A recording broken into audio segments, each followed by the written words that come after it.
Cabinet मंत्री येऊन उत्तर देतो. सामूहिक जबाबदारीचं आहे. सामूहिक जबाबदारी मग मी कोणाला पण विचारीन, मी दादाला पण प्रश्न विचारीन आणि तेव्हा त्यांचीच पण जबाबदारी आहे. मग त्यावेळेला ते नाकारतात जबाबदारी. स्पेसिफिक जबाबदारीचं तुम्ही आज आम्ही पेपरमध्ये वाचलं की 3 खात्याची जबाबदारी वेगवेगळ्या 3 मंत्र्यांनी दिली. मला नियम सांगा ज्या नियमाप्रमाणे की या नियमाप्रमाणे या खात्याचे अधिकार या खात्याला दिलेले आहेत. तुम्ही सर्क्युलर आहे तुमच्याकडे, पण त्या सर्क्युलरला आपलं हे जे लाल पुस्तक आहे या लाल पुस्तकाची जोड द्या आणि आम्हाला सांगा की या लाल पुस्तकात कुठे लिहिलंय आणि निर्णय राखून ठेवायचा. तुम्ही आवश्यक आम्हाला उद्या सांगा. नाही नियमत नाही, मी वाचूनच आलोय आज पूर्ण अभ्यास करून आलोय त्याचा. बस आपण बसू ना, आपण राखून ठेवतोय ना नियम. मी काय सांगणार आहे हे आता तुम्हाला नंतरच कळेल ना. अच्छा ठीक आहे. मला वाटतं हा सन्माननीय सभापती महोदय, मी परत सन्माननीय सभापती महोदय आपल्या पटलावर आणेन की त्या पत्रामध्ये माननीय राज्यमंत्र्यांशी समन्वय साधून, असं काही नाही राज्यमंत्र्यांवर गैरविश्वास आहे. ऐका ना, तुमचं ऐकलं ना, अरे तुमचं ऐकलं ना आम्ही. अहो परब साहेब, नाही अहो ऐका ना, तुम्ही बोलताना मी उभा राहिलो होतो का? मी ऐकलं ना. हो पण मग मी पण सभापतीशी बोलू शकलो असतो, तुम्ही उठला त्यावेळी. माझ्याकडे बघून बोला आता. नाही बघा, ते बोलत होते, मी शांतपणे ऐकलं. आता माझं तिने ऐकू द्या, परत बोलू द्या ना. हे ओपन डिबेट होऊ द्या, आमचं काय म्हणणं नाही. आपण माननीय राज्यमंत्र्यांशी समन्वय साधून आणि परत मगाशी मी सांगितलं एकाच वेळी परिषदेमध्ये आणि सभागृहामध्ये, मग विधानसभेमध्ये कधी लक्षवेधी गृहनिर्माणची येते, कधी नगरविकासची येते, कधी MSRDCची येते. त्यामुळं हा समन्वय असावा. त्या पुढे लक्षवेधी जाऊ नयेत, प्रश्न पुढे जाऊ नयेत. सभागृहातल्या दोन्ही सदस्यांना, सभेतल्या म्हणे आणि परिषदेमधल्या सुद्धा न्याय मिळावा, त्या समन्वयासाठी केलेली ही व्यवस्था आहे. आणि माननीय सन्माननीय सदस्य परब साहेबांना मी सांगू इच्छितो की आपली त्याला मान्यता घेतलेली आहे. माननीय विधानसभेसाठी विधानसभा अध्यक्षांची मान्यता घेतलेली आहे. आणि शेवटी ती joint and collective responsibility of the cabinet. कॅबिनेटचे मुख्य कोण आहेत? राज्याचे माननीय मुख्यमंत्री हे कॅबिनेटचे मुख्य आहेत. आणि अमुक कालावधीपुरतं संबंधित मंत्र्यांनी जर माननीय मुख्यमंत्र्यांना विनंती केली, माननीय उपमुख्यमंत्र्यांनी जर विनंती केली, हा समन्वय साधण्यासाठी, सुरळीत कामकाज करण्यासाठी, सभासदांच्या प्रश्नाला न्याय मिळण्यासाठी, तर आपल्या मान्यतेनं अशा पद्धतीनं निर्णय याच्यापूर्वी सुद्धा या सभागृहानं घेतलेले आहेत. त्यामुळं राज्यमंत्र्यांवर गैरविश्वास आहे, सभागृहाच्या कामाला प्राधान्य देत नाही, असा कुठलाही गैरसमज माननीय उपमुख्यमंत्री तथा नगरविकास मंत्री एकनाथजी शिंदे साहेबांच्या बद्दल होऊ नये, यासाठी या बाबतीतलं स्पष्टीकरण मी पटलावर आणत आहे. मला वाटतं आपण सदनामध्ये दोन्ही बाजूचं ऐकून घेतले नाही. जो मुद्दा उपस्थित झालेला आहे की अधिवेशनाच्या कालखंडामध्ये प्रभारी मंत्री नेमणं आणि त्या प्रश्नांना उत्तर देणं आणि राज्यमंत्र्यांशी समन्वय साधून त्या प्रश्नाला उत्तर देणं, इथपर्यंतचा हा कार्यभाग बरोबरच आहे.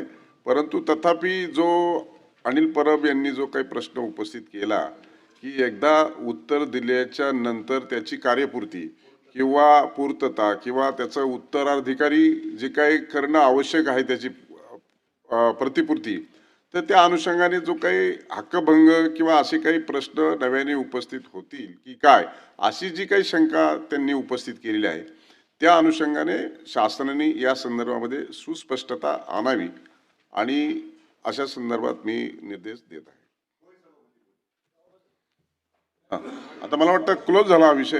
त्याच्यावर आम्ही बोलणार नाही, परंतु स्पेसिफिक परब साहेबांनी जो विषय मांडला की कुठल्या अधिकारात, कुठल्या नियमानं हे अधिकार दिलेत, मी सुस्पष्टता आणावी या संदर्भामध्ये आपण केलेलं कथन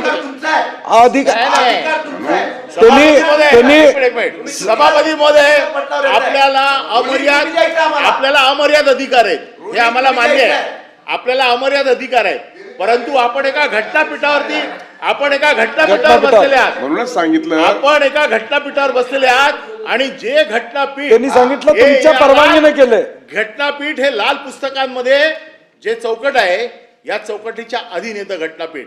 आपल्याला बिटवीन द लाईन्स काय अर्थ काढायचा आहे, कौल शब्दमध्ये काय लिहिलंय, या सगळ्याचा अधिकार आपल्याकडे येतो.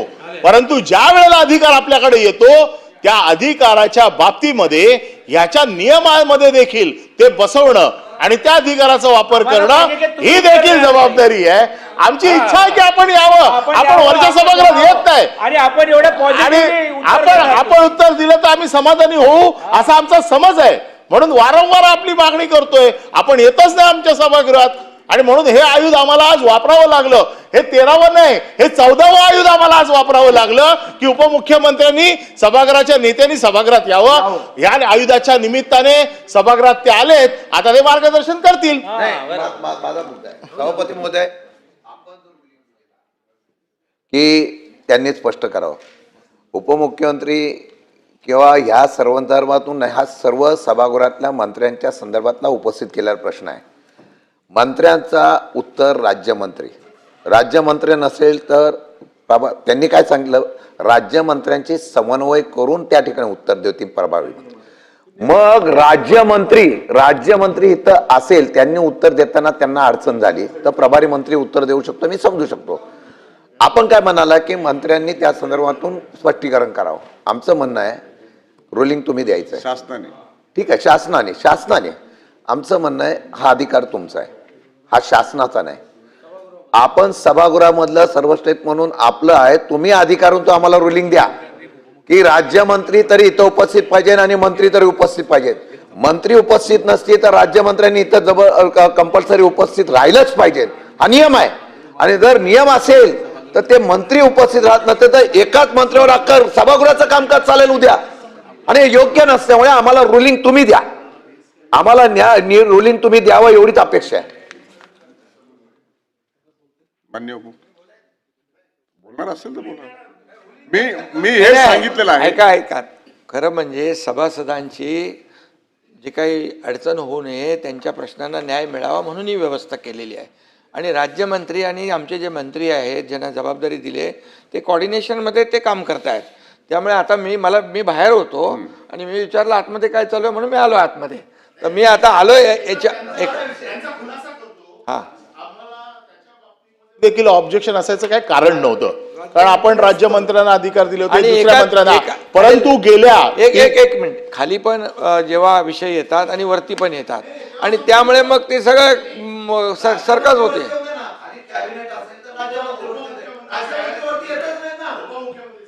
बरेच वर्ष या सभागृहात आपल्याला माहिती आहे, मंत्री जेव्हा बिझी असतात खालच्या सभागृहात तेव्हा राज्यमंत्री एकच मिनिट नाही आता विषय आपण त्यांना बोलू द्या, उभे आहेत ते त्यांचं एकदा संपू द्या, मग मी आपल्याला संधी देतो. सभागृह नेते आणि उपमुख्यमंत्री उभे आहेत, बोलू द्या 2 मिनिटं बोलू द्या. विषय एकच आहे. का विषय आला हा की उपमुख्यमंत्र्यांनी आपले अधिकार माननीय मंत्री उदय सामंतना दिले, माननीय मंत्री शंभूराजेंना दिले, दादा भुसेंना दिले. आमचं काही ऑब्जेक्शन नाही, ते जे कॅपेबल आहेत त्यांनी करावं. राज्यमंत्री नसतील तर त्यांनी यावं, उत्तर द्यावी. परंतु माझ्या गेल्या 4 अधिवेशनाचा अनुभव असा आहे की जिथे मी राईट ऑफ इन्फॉर्मेशन मध्ये माहिती दिली, जिथे इथे सभागृहात मान्य केलं कारवाई करतो म्हणून, परंतु ठरवूनच की कारवाई करायचीच नाही. मुंबई महानगरपालिकेचे मी कमीत कमी 7 ते 8 विषय दिले.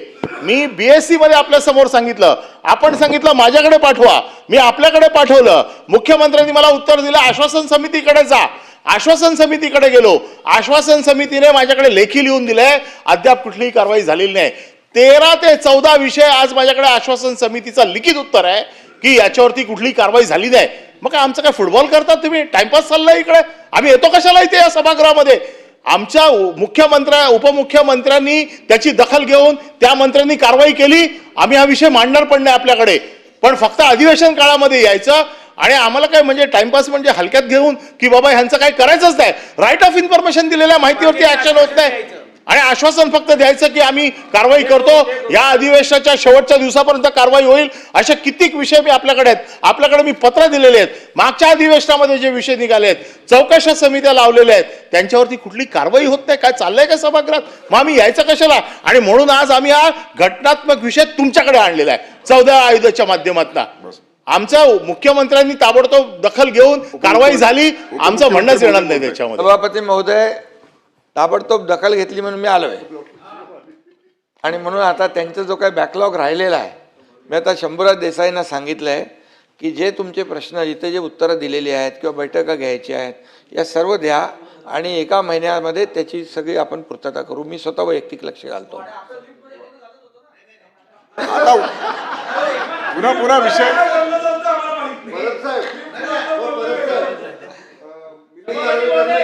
आणि एकच आहे याच्यामध्ये ओ शशिकांतजी, गैरसमज कोणाचा नसावा, कारण शेवटी या सभागृहामध्ये विधानसभा आणि विधान परिषदेमध्ये अधिवेशनामध्येच प्रश्नाला उत्तरं मिळतात, न्याय मिळतो.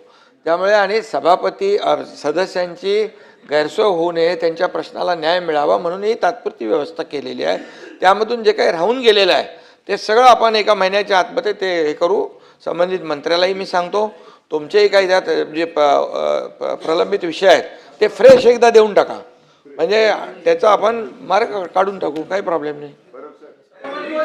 मला वाटतं आता पुढे जाऊया आपण. हा बोला. सभापती महोदय, धन्यवाद सभापती महोदय. सभापती महोदय, योगायोगाने राज्याचे गृहमंत्री पण देखील इकडे आहेत. दिलं होतं. सभापती महोदय, मुंबई शहरामध्ये वरळी सारख्या विभागामध्ये एक आणि विशेषतः बिर्डी चाळीचा एक अत्यंत चांगलं फ्लॅगशिप असा एक प्रोजेक्ट मुंबई शहरामध्ये करण्यात आलेला आहे. सभापती महोदय, एवढं चांगलं प्रकल्प केलं गेलं की मुख्यमंत्री आणि पूर्ण राज्यामध्ये, आता प्रसाद लाडजींनी लक्षवेधी नेमली ती पण ती असे सांगितले की त्या धर्तीवरतीच पुनर्वसन करा. एक अत्यंत चांगला प्रकल्प आहे सभापती महोदय. राज्याचे गृहनिर्माण मंत्र्यांना पण विनंती आहे की आता हे एक प्रकल्प चांगला झाला, परंतु निव्वळ अलॉटमेंटच्या नावाखाली एक सामाजिक ऐक्य तिकडचा पूर्ण मोडून काढण्याचा प्रयत्न चालला आणि रोज लोक मोर्चे काढतायत. काल पण म्हाडावरती मोर्चा गेला, लोकप्रतिनिधी आमच्याकडे येत आहेत, तिकडे मागासवर्गीय समाज, तेलुगू समाज, मुस्लिम समाज हे सर्व राहत आहेत. ज्यावेळी हे प्रोजेक्ट करायचं ठरवलं त्यावेळी एक निर्णय घेण्यात आला की त्या टावरमध्ये त्यांना आपण लॉटरी करून देऊ, परंतु ते झालं नाही सभापती महोदय. लोक आंदोलन करण्याचं काम करतायत. 88-89 या इमारतीचे लोकांनी काल मोर्चा काढला आणि मग त्याला राजकीय वळण लावण्याचा प्रयत्न काही लोक करतायत. 119, 121 आणि 120, 121 त्या लोकांना आता सांगण्यात आलेलं आहे ट्रान्झिट स्कॅम देऊ म्हणून, पण भाडा आता ते वाढवलं जात नाही. तो राज्य सरकारकडे तो प्रस्ताव आलेला आहे बिर्डी चाळीचा भाडा वाढवण्याच्या बाबतीतला, ते देखील आहे सभापती महोदय. 94 ते 100 लोकांचं ते. माझी सभापती महोदय आपल्या माध्यमातून विनंती आहे की लोक रस्त्यावर येत आहेत, मोर्चे काढतायत. माननीय उपमुख्यमंत्री महोदय, गृहनिर्माण मंत्री पण आहेत, आमची इच्छा आहे की त्यांच्या स्तरावरती किंवा त्यांनी खाली निर्देश द्यावं की एवढा चांगला प्रकल्प आहे, फक्त लॉटरीची व्यवस्थित रीतीने लॉटरी व्यवस्था होत नाही, त्यामुळे सामाजिक ऐक्य तिकडचं बिघडलेलं आहे, लोकांमध्ये कटुता निर्माण होतोय आणि त्याला शासनाला आणि विशेषतः लोकप्रतिनिधीला जबाबदार धरलं जातोय. आणि म्हणून ही लॉटरी जी खाली ठरते आणि म्हाडामध्ये लॉटरी ते बदलण्याचा प्रयत्न होतोय. म्हणून आपल्या स्तरावर 88, 99, 111, 111 काय होतं, खाली लॉटरी आपण इकडे त्यांना सांगतो की इकडे तुम्ही घर खाली करून द्या, तुम्हाला या फेजमध्ये देऊ, असा निर्णय घेतल्यानंतर त्यांना खाली केल्यानंतर तो फेजच बदली करून टाकण्याचं काम म्हाडा करतायत परस्पर. म्हणून माझी आपल्या माध्यमातून विनंती आहे की आपण सूचना द्या म्हाडाच्या उपाध्यक्षांना, लोकप्रतिनिधी म्हणून आम्हाला बोलवा आणि एकदाच जे काही लॉटरीच्या बाबतीतला सोक्षमोक्ष करून घेऊन सर्व समाजाच्या लोकांना ऐक्य राहील असा निर्णय घ्या आणि त्या प्रकल्पाला आपण नाहीतरी मदत करतोच आहे सभापती महोदय. हा करा महोदय. सचिन अहिर यांनी जो मुद्दा मांडलेला आहे की इथे एकदा घरं खाली करतात आणि खाली म्हाडामध्ये निर्णय बदलतात, असं जर होणार असेल तर ते चुकीचं आहे.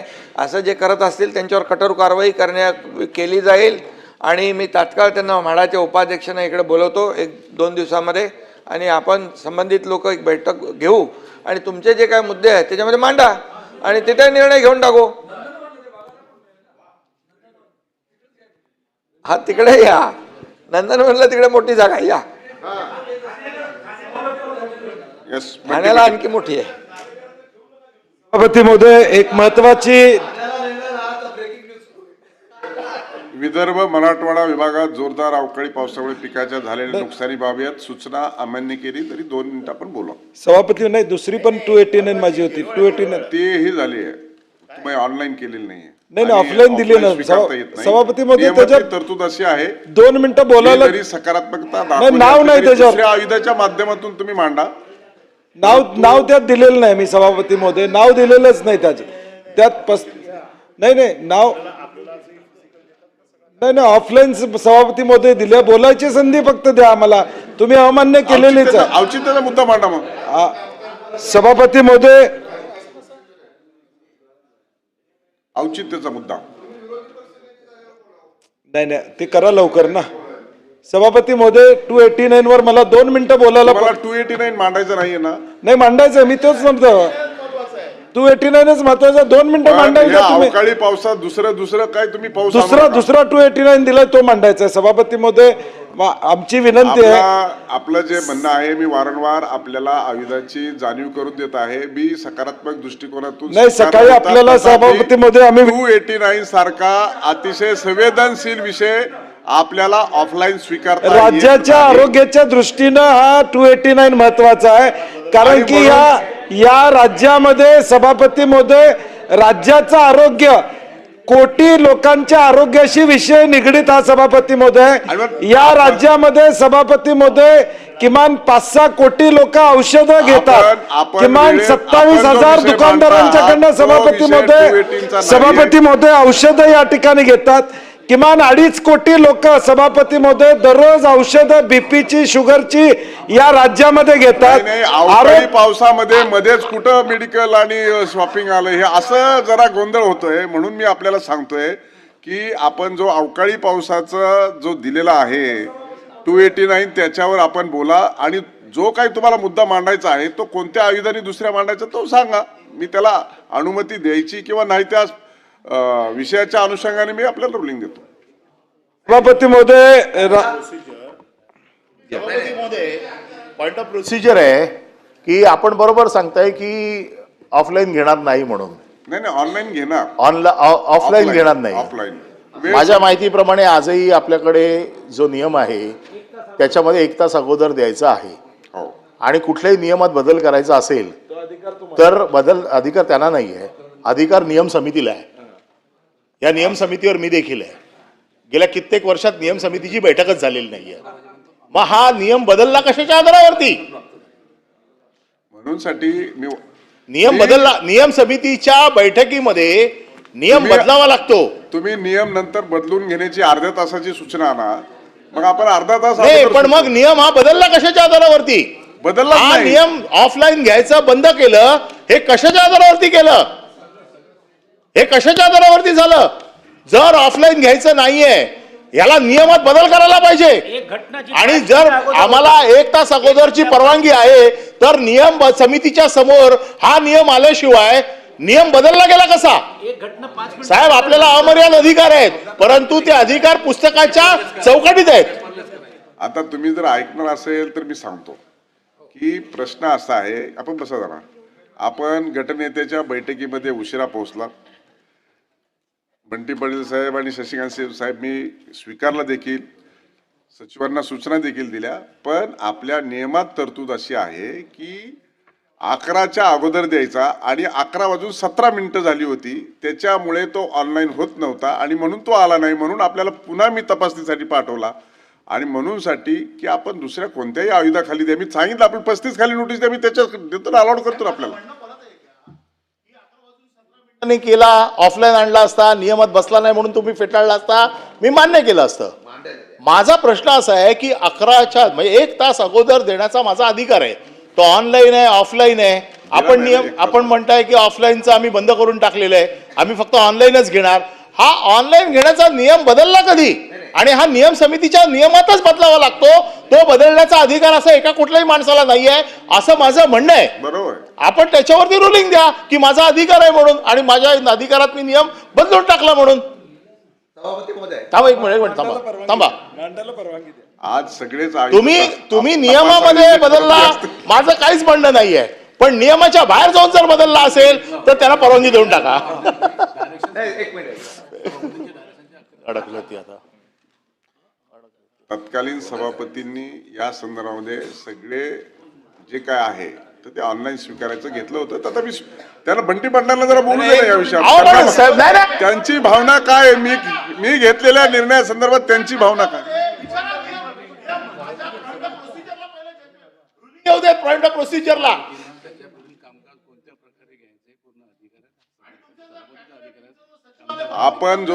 आपण जो विषय मांडणार आहे त्या विषयाचं गांभीर्य लक्षात घेता आपण व्यवस्थितरित्या एखाद्या आयुधाच्या माध्यमातून तो विषय आणावा असं माझं आपल्याला म्हणणं आहे. आणि रुलिंग द्या. म्हणून आपलं जे प्रोसिजर प्रमाणे काम आहे, जे प्रोसिजर प्रमाणे काम चालू आहे त्यावरती अडून बसाय. आणि म्हणून सभापतीच्या अधिकाराच्या संदर्भामध्ये मी आपल्याला रुलिंग दिलेलं आहे. म्हणून तुम्हाला वारंवार तीच गोष्ट सांगतोय, परंतु आता आपल्याला ती निदर्शनास आणि ती जाणीव होत नाही. शेवटी या ठिकाणाहून बसल्यानंतर सार्वभौम सभागृह आणि संयुध आयुध नियम प्रथा परंपरा बघत आपण या सगळ्या गोष्टीचा विचार करतो. तथापि सार्वजनिक हिताच्या आणि जनतेच्या हिताची जर गोष्ट असेल तर तो आपला अधिकार आहे आणि म्हणून तो मांडण्याला मी दिला होता.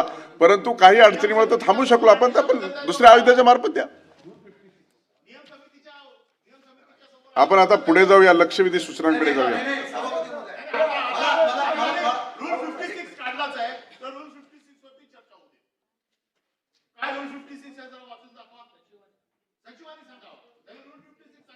वाचा सचिव वाचा.